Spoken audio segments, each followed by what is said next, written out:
রোহিঙ্গা সমস্যা আরও বাড়াবে অর্থনৈতিক সংকট, হাজার কোটি টাকার প্রকল্প নিয়ে প্রশ্ন, প্রত্যাবাসনের সমাধান দেখছেন বিশ্লেষকরা। সাজেকে ট্রাক খাদে পড়ে 9 শ্রমিক নিহত, চালকের অদক্ষতা আর গাফিলতিতে বাড়ছে দুর্ঘটনা, শৃঙ্খলা ফেরাতে কঠোর হওয়ার পরামর্শ। তীব্র দাবদাহে বেড়েছে বিদ্যুতের চাহিদা, রাজধানীতে এখনও সহনীয় লোডশেডিং, জ্বালানি কেনায় ব্যয় সাশ্রয়ী ভূমিকায় বিদ্যুৎ বিভাগ। সিরাজগঞ্জে চলনবিল এলাকায় 3 ফসলি জমিতে পুকুর খনন, প্রকৃতি পরিবেশে বিরূপ প্রভাব, ধান আবাদ নিয়ে বিপাকে কৃষকরা। এবং দফায় দফায় দাম বাড়ায় রাজশাহীর স্বর্ণ ব্যবসায় মন্দা, স্বর্ণকার পট্টিতে কমেছে ক্রেতা সমাগম, কাজ না থাকায় সংকটে কারিগররা।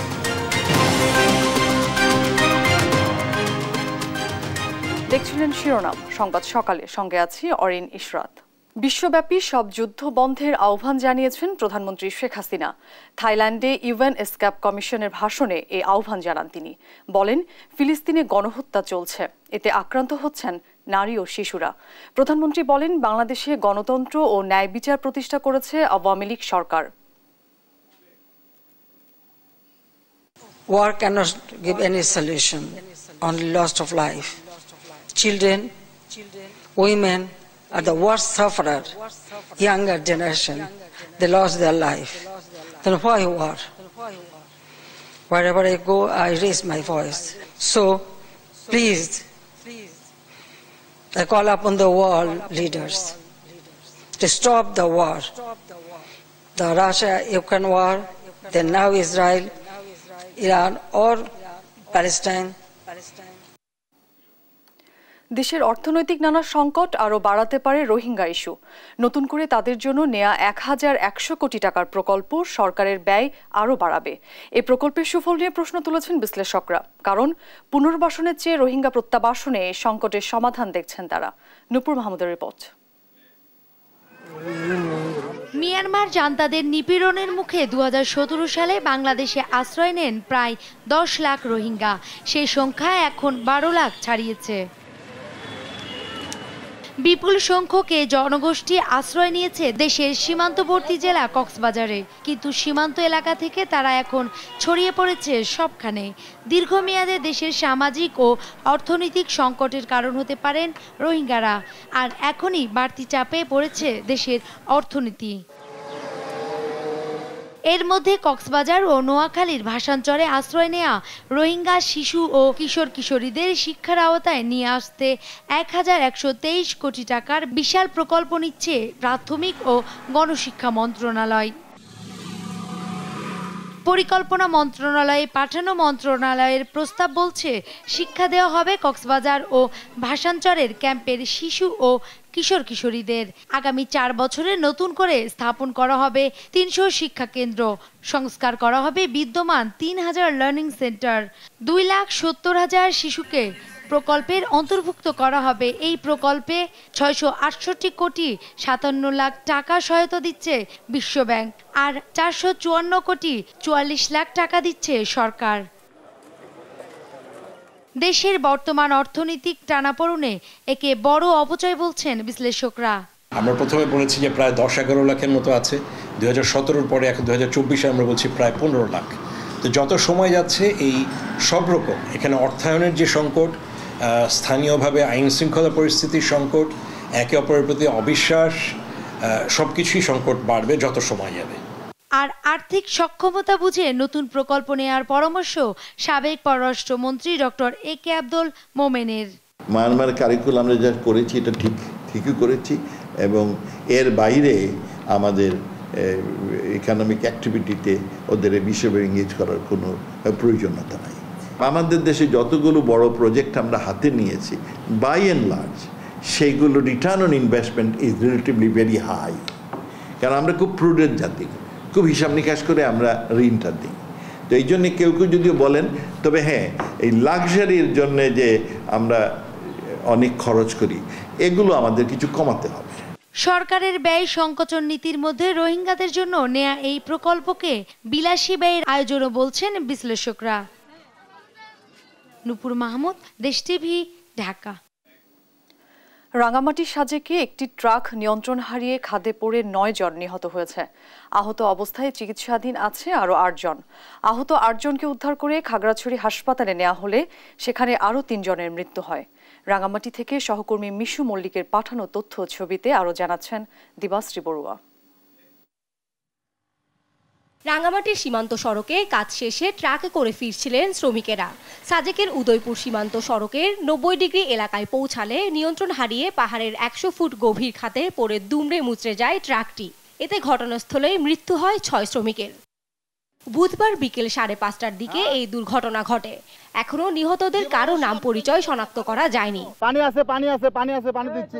6 জনের মৃত্যুর খবর নিশ্চিত করে উপজেলা নির্বাহী কর্মকর্তা জানান, আহতদের উদ্ধার করে চিকিৎসার জন্য হাসপাতালে পাঠানো হয়েছে। জায়গাটা হচ্ছে উদয়পুর 90 ডিগ্রি এলাকায় একটা গ্রাম ট্রাক উল্টে খাদে পড়ে যায়। 6 জন নিহত, 8 জন আহত।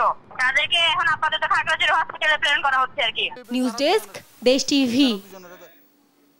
উন্নত দেশগুলোতে ট্রাফিক পুলিশের অনুপস্থিতিতেও মানতে হয় শৃঙ্খলা। কঠোর আইনের কারণে এসব দেশে দুর্ঘটনার হারও অনেকটা কম। দেশের সড়ক নিরাপত্তায় নানা আইন থাকলেও নেই সেসব মানার কোনো ধরনের বালাই। এদিকে চালকদের অদক্ষতা আর প্রশাসনের গাফিলতিতে বাড়ছে সড়ক দুর্ঘটনা। এমন অবস্থায় সড়ক নিরাপত্তা আইন প্রয়োগে কঠোর হওয়ার পরামর্শ বিশেষজ্ঞদের। বিস্তারিত শাহাদাত নিশাদের রিপোর্টে। ইউরোপ, আমেরিকা কিংবা জাপানের মতো উন্নত দেশগুলোতে সড়ক আইনে রয়েছে সাজার ভিন্নতা। ইউরোপে সর্বোচ্চ গতির সিগন্যাল অমান্য করলে সড়কের গোপন ক্যামেরা দেখে চালকের বাসায় জরিমানার চিঠি পাঠিয়ে দেয় ট্রাফিক পুলিশ। যুক্তরাষ্ট্রে গতিসীমা অমান্য করলে লাইসেন্সের পয়েন্ট বাতিল, জরিমানা এমনকি গ্রেফতারের বিধান রয়েছে। সর্বনিম্ন $150 থেকে সর্বোচ্চ $2500 জরিমানা গুনতে হতে পারে। আছে সর্বোচ্চ 1 বছরের কারাদণ্ডের বিধান। কিন্তু এর ভিন্ন প্রেক্ষাপট যেন বাংলাদেশে। আইন আছে, নেই আইন মানার বালাই। 2018 সালে শিক্ষার্থী আন্দোলনের জেরে দেশে চালকদের সর্বোচ্চ 5 বছরের সাজার বিধান থেকে সড়ক পরিবহন আইন 2018 এর খসড়া চূড়ান্ত অনুমোদন দেয় সরকার। গেল মাসে ওই আইনের অন্তত 12টি ধারার শাস্তি কমানোর অনুমোদন দিয়েছে মন্ত্রিসভা। এতে 3টি অজামিনযোগ্য ধারাকে করা হয়েছে জামিনযোগ্য। সরকারের এই সিদ্ধান্তের কড়া সমালোচনা করেছেন নিরাপদ সড়কচারী সংগঠন। জনগণের কথা, সড়ক দুর্ঘটনা রোধ করার বিষয়টা যতটা না মাথায় আছে তাদের, তার চেয়ে বেশি আছে যে তারা তাদেরকে খুশি করা। তারা যেটা বলে সেটাই তার সরকার শোনা। তো এই শুনতে গিয়ে আমরা যেমন বলি যে আনফিট গাড়িগুলো সড়কে চলতে দেওয়া যাবে না, কিন্তু আনফিট গাড়ি তো আপনার যে প্রচুর বেড়ে গেছে। নতুন আইনের মধ্যে যে কম্পেনসেশন ছিল, ফাইনের যে বিষয়টি ছিল, জরিমানার যে বিষয়টা ছিল, সেইগুলো বরঞ্চ আপনার যে পরিবহন সেক্টরের এই নেতারা তারা সরকারকে বলে আরও এটাকে কমানো হয়েছে। কমানোর জন্য আবেদন করে আবার এটাকে সংসদে পাঠানো হচ্ছে নতুন করে আপনার এই আইনটাকে দুর্বল করে পাস করার জন্য। চলতি বছর ঈদ মৌসুমে সড়ক, নৌ ও রেলপথে 419 দুর্ঘটনায় প্রাণ গেছে অন্তত 438 জনের। তাই নতুন করে সড়ক পরিবহন আইনটি নিয়ে ভাবা দরকার বলছেন বিশ্লেষকরা। দেখা যাচ্ছে গতিসীমা মানানোর জন্য বিভিন্ন জায়গাতে বিভিন্ন স্পটে পুলিশ হয়তো স্পিড গান দিয়ে তারা মেজার করে, বাট যেটা হচ্ছে যে এটা কিন্তু সব জায়গায় না। বাট আমাদের প্রযুক্তির সহায়তা নিতে হবে যাতে আমরা স্পিড ক্যামেরার মাধ্যমে এটা যদি আমরা স্পিড ওভার স্পিড করছি কিনা সেটা আমরা মনিটরিং করি, তাহলে দেখা যাবে চালকদের ভিতরে কিন্তু গতিসীমা মেনে চলার একটা প্রবণতা তৈরি হবে এবং সকলের জন্য আইন প্রয়োগটা সমান হবে। বিশ্বে প্রতি বছর সড়ক দুর্ঘটনায় গড়ে প্রাণ হারায় অন্তত 14 লাখ মানুষ। সড়কের দুর্ঘটনাকে মৃত্যুর 8ম প্রধানতম কারণ বলছেন WHO। এই অবস্থায় দেশের সড়কে শৃঙ্খলা ফেরাতে আইনের কঠোর প্রয়োগের পরামর্শ বিশেষজ্ঞদের। শাহাদাত নিশাদ, দেশ টিভি, ঢাকা। গরম বেড়ে গেলে বাড়ে বিদ্যুতের চাহিদা। এবছর তীব্র দাবদাহে চাহিদা অনেকটা বেড়েছে। তবে রাজধানীর বাণিজ্যিক কেন্দ্র ও হালকা শিল্প খাতে এখনও দেখা দেয়নি তেমন লোডশেডিং। বিপণী বিতান ও কারখানা সংশ্লিষ্টরা জানান, দিনে বিদ্যুৎ থাকে না 20 থেকে 30 মিনিট। আর বিদ্যুৎ উৎপাদনে জ্বালানি কেনায় নগদ অর্থের সংকট থাকায় ব্যয় সাশ্রয়ী ভূমিকায় বিদ্যুৎ বিভাগ। ইফতেখার রেজার রিপোর্ট। সপ্তাহখানেক ধরে তীব্র দাবদাহে পুড়ছে দেশ, পুড়ছে রাজধানী। তাপপ্রবাহের সাথে পাল্লা দিয়ে বেড়েছে বিদ্যুতের চাহিদা। চলতি সপ্তাহে একদিনে বিদ্যুতের সর্বোচ্চ চাহিদা 16,500 মেগাওয়াট। বিপরীতে সর্বোচ্চ 16,233 মেগাওয়াট উৎপাদন সম্ভব হয়েছে। তবে রাজধানীর বিভিন্ন কারখানা ঘুরে দেখা যায় কাজ করছেন শ্রমিকরা। তারা জানান, এবার লোডশেডিং এর মাত্রা কম। মাঝে মধ্যে আর কি 10-15 মিনিটের জন্য যায়, আবার চলে আসে। মনে করেন যে দেখা গেছে সপ্তাহে 2-1 দিন হয়তো 1 ঘন্টা থাকে না, সেটাই দেখা গেছে অনেক 2-3 বার যায়, আবার অনেক সময় একবার যায়, কিন্তু কারেন্ট যায় না যে তা না, কারেন্ট যায়। রাজধানীর বিভিন্ন মার্কেট আর বিপণী বিতানের দোকানিরাও জানান পর্যায়ক্রমে লোডশেডিং হচ্ছে। রাত 8টায় বন্ধ হয়ে যাবে সব বিপণী বিতান। দিনে একবার দুবার কারেন্ট চলে যায় আমাদের এখানে। লাইনটা আপনার গুলাতে লোড কুলাতে না পারে, সেই ক্ষেত্রে অনেক সময় দেখা গেছে এক সাইড বন্ধ করে এক সাইড চালু করে এরকম। আবার অনেক সময় দেখা গেছে লোডশেডিং পুরোটাই হয়ে যায়, মানে কারেন্ট চলে যায়। 8টা পর্যন্তই মার্কেটে কারেন্ট থাকবে, এরপরে মার্কেটে কর্তৃপক্ষই কারেন্ট অফ করে দেবে। পাওয়ার সেলের মহাপরিচালক মোহাম্মদ হোসাইন বলছেন 20,000 মেগাওয়াট পর্যন্ত বিদ্যুৎ উৎপাদনের সক্ষমতা আছে। তবে জ্বালানি খরচ নিয়ন্ত্রণে কিছুটা রক্ষণশীল বিদ্যুৎ বিভাগ। আমাদের যে উৎপাদনের জন্য যে জ্বালানির প্রয়োজন, সেই জ্বালানির সরবরাহের ক্ষেত্রে আমরা একটু বলতে পারেন যে কিছুটা কনজারভেটিভ ওইতে আমরা আগাচ্ছি। একে তো হলো যে বৈশ্বিক জ্বালানির একটা সংকট তো আমাদের আছে, যেহেতু আমদানি করি আমরা।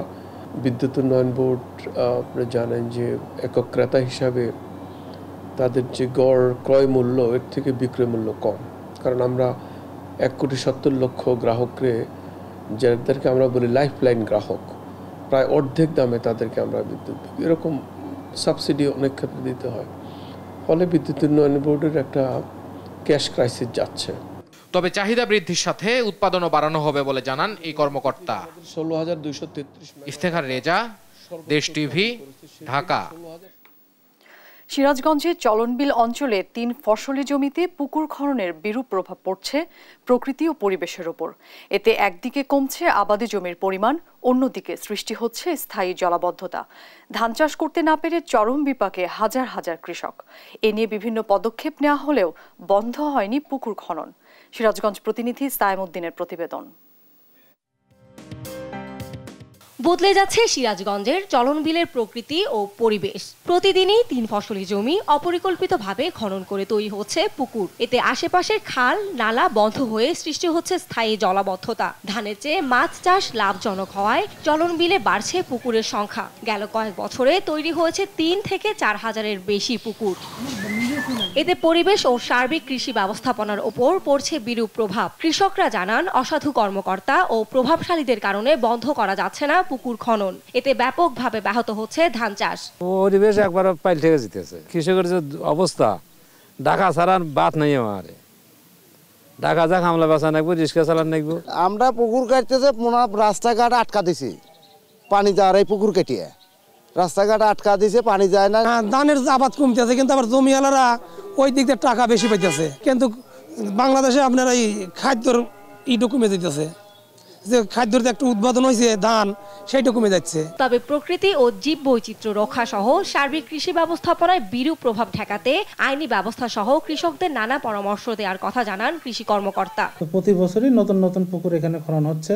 তো আমাদের কাছে যে অভিযোগগুলো আসে, আমরা উপজেলা প্রশাসনকে জানাই, থানাকে জানাই, তারা অভিযান পরিচালনা করে এবং এবছর অনেকগুলো মামলাও হয়েছে। কৃষক ভাইদেরকে এখানে আমরা তাদেরকে বোঝানোর চেষ্টা করি যে আসলে এই ভূমির শ্রেণী পরিবর্তন করে পুকুর খনন করে এটা ঠিক না। আর অপরিকল্পিত পুকুর খনন বন্ধে ব্যবস্থা নেওয়া হচ্ছে বলে জানান উপজেলা নির্বাহী কর্মকর্তা। জেলা প্রশাসক স্যার এবং বিজ্ঞ জেলা ম্যাজিস্ট্রেট স্যারের নির্দেশনায় আমরা এখানে কাজ করে যাচ্ছি। যে পুকুরগুলো খনন করা হচ্ছে এটি আসলে অবৈধ এবং মানে আইন বহির্ভূত। আমরা যদি কোনো মাধ্যমে খবর পাই যে কোনো জায়গায় পুকুর খনন হচ্ছে অবৈধভাবে, তাহলে সেগুলো আমরা অ্যাড্রেস করার চেষ্টা করি। চলনবিলের কৃষি জমি ও পরিবেশ রক্ষায় যত্রতত্র পুকুর খনন বন্ধে দ্রুত ব্যবস্থা নেওয়ার দাবি জানিয়েছেন কৃষকরা। নিউজ ডেস্ক, দেশ টিভি। সংবাদ সকালে আরও থাকছে। ব্যবসায়ীদের দখলে খাগড়াছড়ি পৌর এলাকার ফুটপাত, সড়কের ওপর বসছে বাজার, ভোগান্তিতে পথচারীরা, নষ্ট হচ্ছে শহরের সৌন্দর্য। দফায় দফায় স্বর্ণের দাম বেড়ে যাওয়ায় রাজশাহীর স্বর্ণ ব্যবসায় মন্দা দেখা দিয়েছে। বেশি দামের কারণে স্বর্ণকার পট্টিতে কমেছে ক্রেতা সমাগম। সেই সঙ্গে গহনা তৈরি কম হওয়ায় সংকটে পড়েছেন এই শিল্পের কারিগররা। রবিউল ইসলামের ছবিতে কাজী শাহেদের প্রতিবেদন। একটা সময় রমরমা অবস্থা ছিল রাজশাহীর স্বর্ণকার পট্টির। সকাল থেকে মধ্যরাত পর্যন্ত কারিগররা ব্যস্ত থাকতেন, নিপুণ হাতের নকশাই করতেন গহনা। এখন তাতে ভাটা পড়েছে, আয় কমেছে কারিগরদের। কম হওয়ার একটা কারণ গোল্ডের দাম অনেক বেশি, সাধারণ মানুষের আয়ত্তের বাইরে চলে গেছে। আমরা দিনে 400 বা 300 বা 500 ইনকাম করেছি, কিন্তু এখন ওই তুলনায় দেখা যাচ্ছে তার চেয়েও নিম্নের দিকে নেমে যাচ্ছে।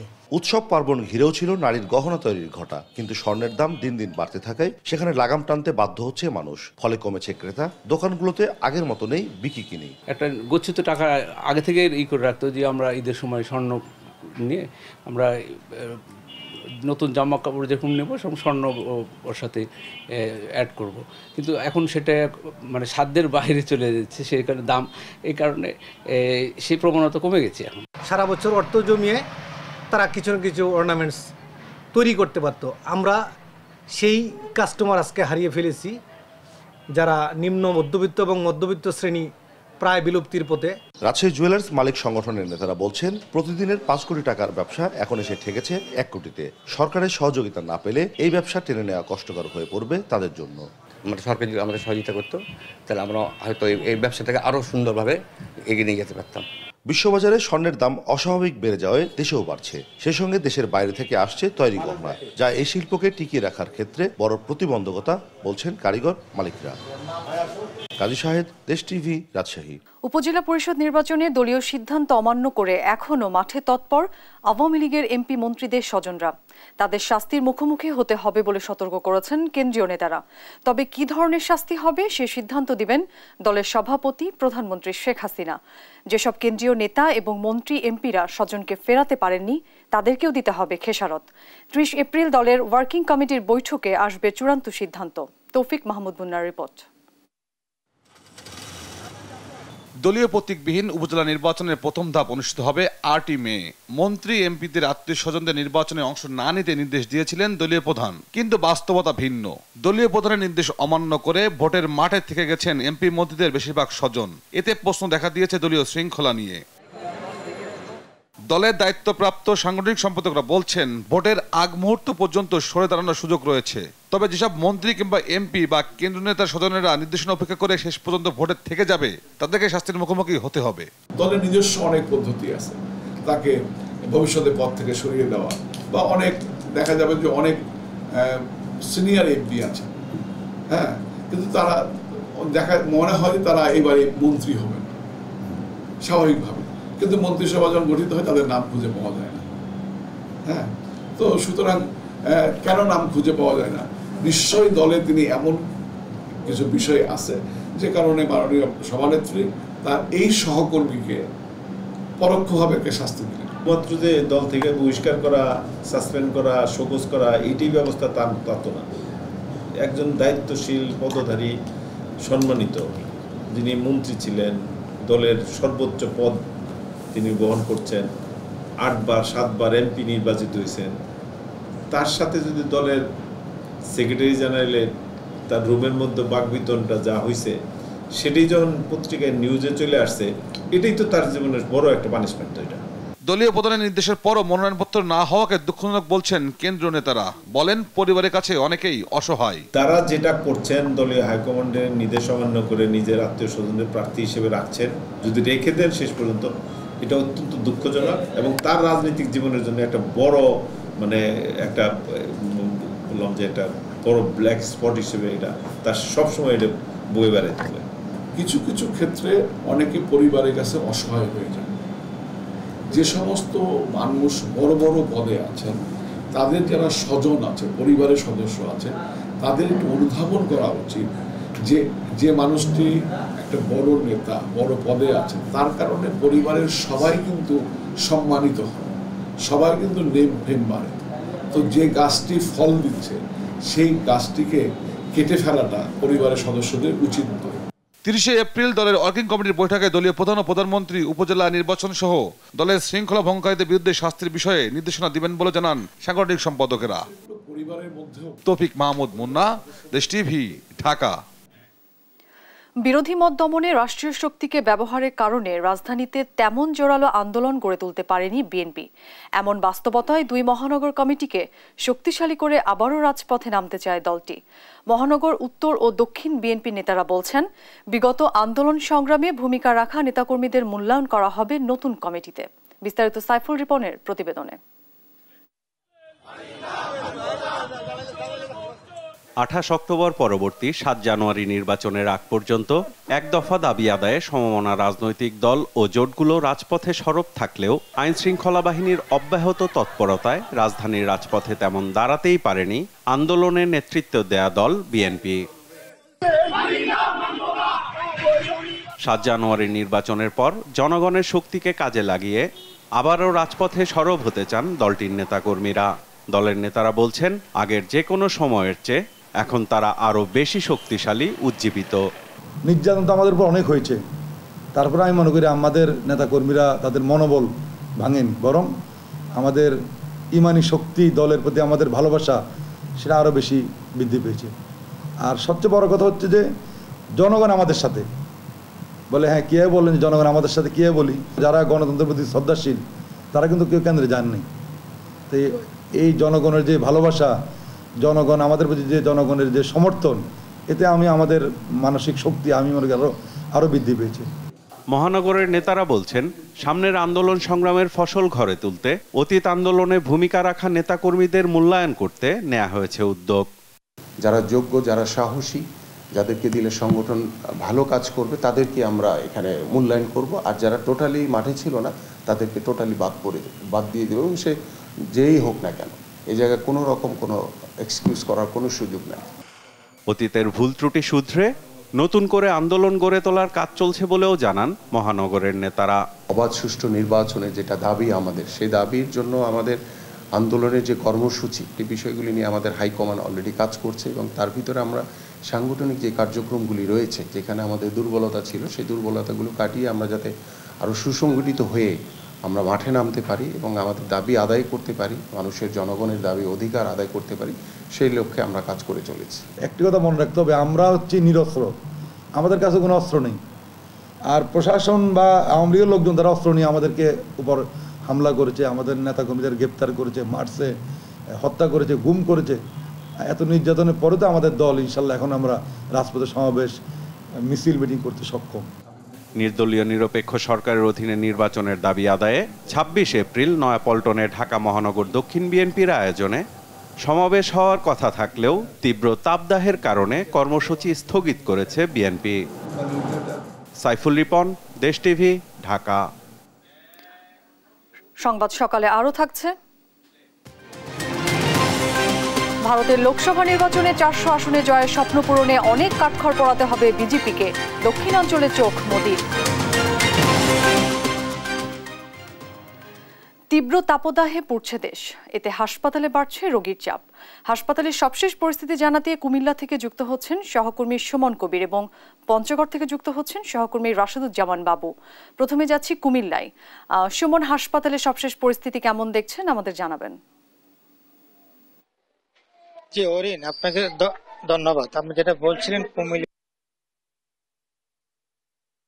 প্রত্যেকটা শিশু ওয়ার্ডে আমি রয়েছি কুমিল্লা মেডিকেল কলেজে, সেখানে 40টি বেডের বিপরীতে আসলে 129 জন মানে রোগী ভর্তি করা হয়েছে। যদিও ডাক্তাররা তাদের মতো করে আসলে তার চিকিৎসা দেওয়ার প্রদান করছেন, তবে একটা বিষয় জানা যায় কি, কুমিল্লা প্রত্যেকটা হসপিটালে আসলে পর্যাপ্ত রোগী রয়েছে। যেখানে 500 শয্যার হসপিটাল, সেখানে রয়েছে আসলে 1200-এর উপর রোগী ভর্তি হচ্ছে কুমিল্লা মেডিকেল কলেজে। সবকিছু মিলিয়ে বলা যায় কুমিল্লার যে তীব্র তাপদাহের কারণে আসলে এই প্রভাব পড়েছে। এবং আরেকটা বিষয় জানা যায় কি, কুমিল্লার প্রত্যেকটা শিশু যারা রয়েছে তারা পানি শূন্যতা হচ্ছিল, নিউমোনিয়া, তাদের আসলে পেট,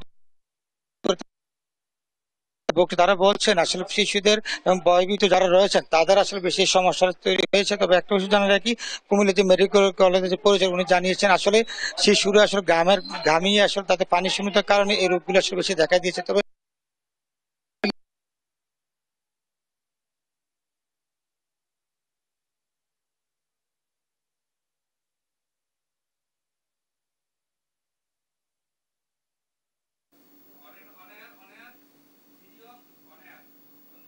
সুমন, আপনাকে ধন্যবাদ। দর্শক, হাসপাতালের পরিস্থিতি জানাতে এবার পঞ্চগড়ে যুক্ত হচ্ছে আমরা, আমাদের সহকর্মী বাবু রয়েছেন সেখানে। বাবু, আপনি জানাবেন হাসপাতালের পরিস্থিতি কেমন দেখছেন? ধন্যবাদ অরিন। আপনি যেমনটি বলছিলেন আসলে দেশের সর্বোত্তরের জেলা পঞ্চগড়, এই পঞ্চগড়ে কিন্তু আসলে মানুষ সব প্রাণীকল প্রচন্ড দাবদাহে কিন্তু অতিষ্ঠ হয়ে গেছে। আসলে প্রতিদিনেই আমরা খবর নিয়েছি যে হাসপাতাল এবং ক্লিনিকগুলোতে নতুন নতুন করে রোগী ভর্তি হচ্ছে, কেউ প্রাথমিক চিকিৎসা নিয়ে কিন্তু আসলে বাসায় ফিরছে। বিশেষ করে আবহাওয়ার এই পরিবর্তনের বৈরী আবহাওয়ার কারণে কিন্তু আসলে এই রোগীর সংখ্যা বৃদ্ধি পেয়েছে বলে এমনটি জানিয়েছে চিকিৎসকরা। আমি গতকালকে যদি কথা বলি পঞ্চগড় আধুনিক সদর হাসপাতালে, সেখানে বহির্বিভাগে চিকিৎসা নিয়েছেন প্রায় 623 জন এবং যেটি ভর্তি রয়েছে রোগী ভর্তি রয়েছে প্রায় আসন সজ্জা যেটা সজ্জা রয়েছে তার থেকে অনেক বেশি, অর্থাৎ অনেক বেশি, কয়েক গুণ বেশি, 3 গুণ বেশি করে রোগী ভর্তি রয়েছে।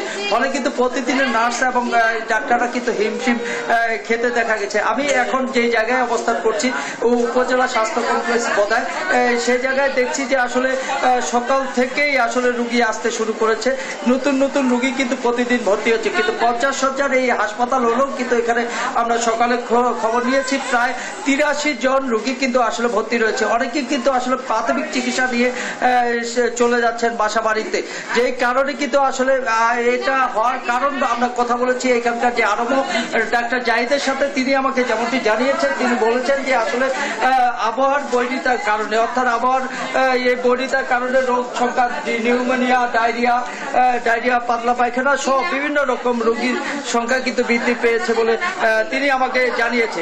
অর্থাৎ প্রতিদিন দেখছি যে আমরা আসন না থাকার কারণে, অর্থাৎ শয্যা না থাকার কারণে কিন্তু আমরা দেখেছি যে আসলে এখানে বারান্দায় চিকিৎসা সেবা নিচ্ছে, এরকম আমরা দেখতে পেয়েছি। বিশেষ করে আসলে দেখা যাচ্ছে যে ওষুধ রয়েছে সেই ওষুধ কিন্তু আসলে এই একটি উপজেলা বা জেলা সদরের জন্য কিন্তু আসলে যথেষ্ট নয়, যেই কারণে কিন্তু অনেক সময় দেখছি যে আমরা এখানে সেফটি একজন যদিও থাকে বা অন্যান্য ওষুধগুলো যদি কথা বলি, সেই অন্যান্য ওষুধগুলো কিন্তু বাইরে থেকে কিনতে হচ্ছে বলে রোগীর অভিভাবকরা আমাকে জানিয়েছে।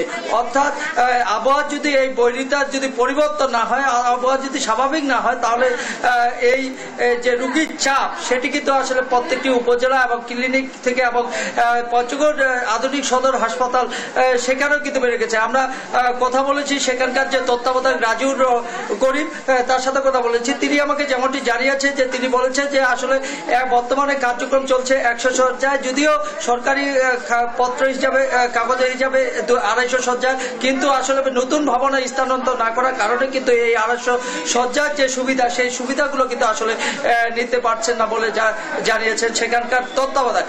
অর্থাৎ অরিন, আপনাকে জানিয়ে রাখি যে আসলে এই পঞ্চগড়ের আবহাওয়া আসলে বর্তমানে শীত আসলে কিন্তু প্রচন্ড শীত এবং গরম আসলেও কিন্তু আমরা দেখি যে প্রচন্ড গরমের যে উত্তাপ সেটি দাবদাহ সেটি কিন্তু থাকে, যেই কারণে কিন্তু আমরা দেখেছি যে হাসপাতাল নয়, মানুষ একটু তৃষ্ণার্ত মেটাতে আমরা দেখেছি যে ফুটপাতের দোকান থেকে শুরু করে কিন্তু আসলে বিভিন্ন যেগুলো অস্বাস্থ্যকর পরিবেশে হোটেল আছে সেগুলোতে খাবার খাচ্ছে। এই খাবার খাওয়ার কারণেই কিন্তু আমরা দেখেছি যে আসলে এই রোগীর সংখ্যা কিন্তু আসলে দিন দিন বেড়েছে। বিভিন্ন ডায়রিয়া, নিউমোনিয়া, জ্বর, সর্দি, কাশি এগুলো কিন্তু লেগেই আছে।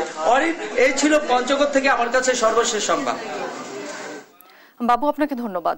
দর্শক, তীব্র তাপদাহে হাসপাতালগুলোর পরিস্থিতি জানাচ্ছিলেন আমাদের সহকর্মী। শেয়ার বাজারে দরপতন ঠেকাতে সার্কিট ব্রেকারের নতুন সীমা বেঁধে দিয়েছে নিয়ন্ত্রক সংস্থা Bangladesh securities and exchange commission BSEC। বুধবার BSEC চেয়ারম্যান অধ্যাপক শিবলি রুবায়াতুল ইসলাম স্বাক্ষরিত চিঠিতে এ সংক্রান্ত নির্দেশনা জারি করা হয়। এতে বলা হয়, নতুন সীমায় একদিনে শেয়ারের দর সর্বোচ্চ 3% কমতে পারবে। ফ্লোর প্রাইসে থাকা 6 কোম্পানির ক্ষেত্রে এই নির্দেশনা কার্যকর হবে না। নতুন এই নির্দেশনা বৃহস্পতিবার থেকে কার্যকর হবে বলে জানান BSEC মুখপাত্র।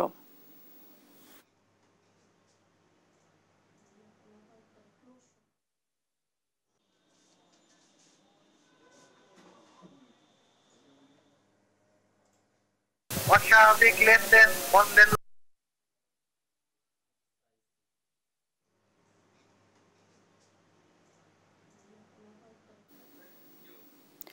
তীব্র তাপদাহে বিপর্যস্ত জনজীবন। বৃষ্টির প্রার্থনায় বরিশাল নগরীর AK স্কুল প্রাঙ্গণে ইস্তিসকার নামাজে অংশ নিয়েছেন 5 শতাধিক মানুষ। এই বিষয়ে বিস্তারিত জানতে বরিশাল থেকে সরাসরি যুক্ত হচ্ছেন সহকর্মী শফিক মুন্সি। শফিক, সেখানকার সবশেষ খবরাখবর জানাবেন।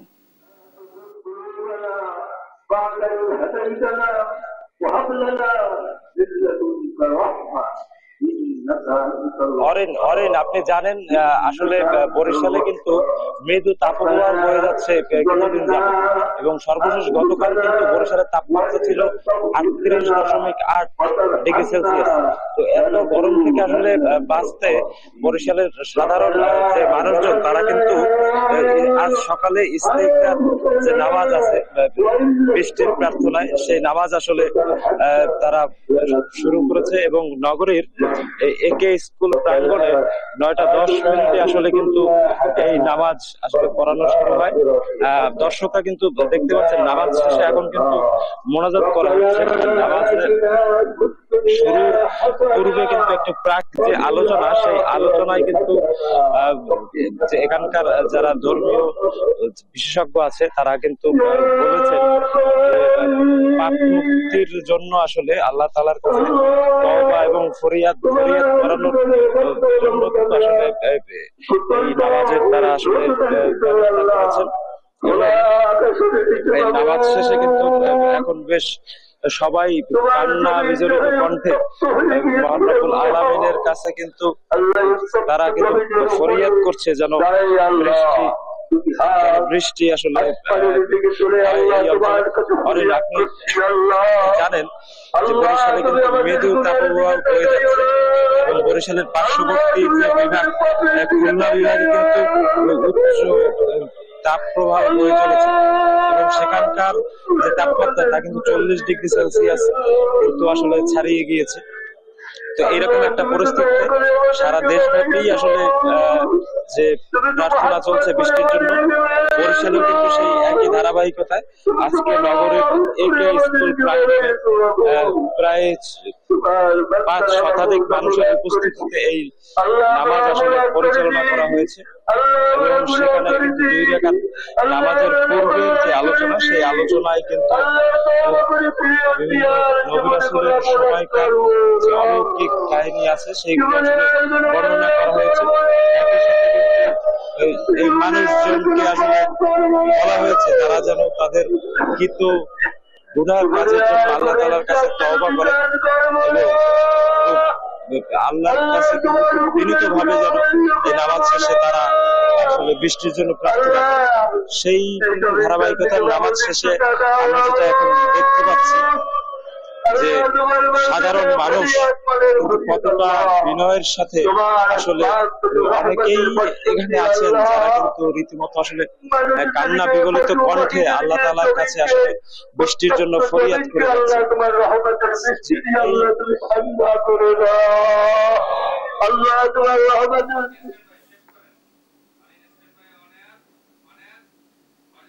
শফিক, আপনাকে ধন্যবাদ।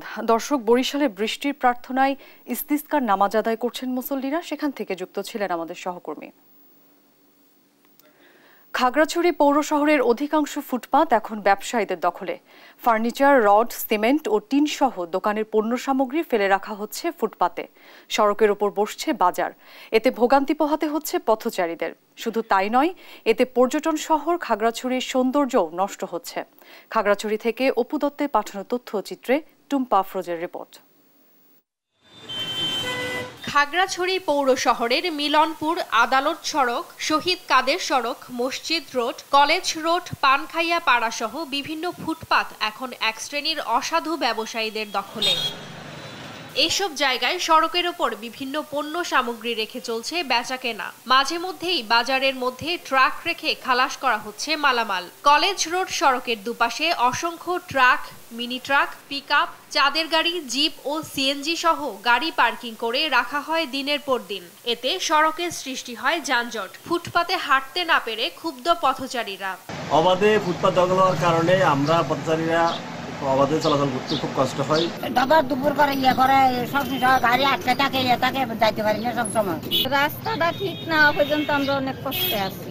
মিলনপুর সড়কে পুরো ফুটপাত ফার্নিচার ব্যবসায়ীদের দখলে। এতে স্কুলগামী শিক্ষার্থীদের যাতায়াতে অসুবিধা হয়। পাহাড়ি কৃষকরা বিভিন্ন কৃষি পণ্য মাথায় করে বাজারে আসেন। এতে নানা অসুবিধা সহ দুর্ঘটনার শিকারও হচ্ছেন তারা। ফুটপাতের বিভিন্ন গাড়ি, হুন্ডা, সিএনজি, তারপর ফার্নিচারের মাল এগুলো রাখাতে আমাদের ফুটপাতের অনেক বেদনা ঘটে।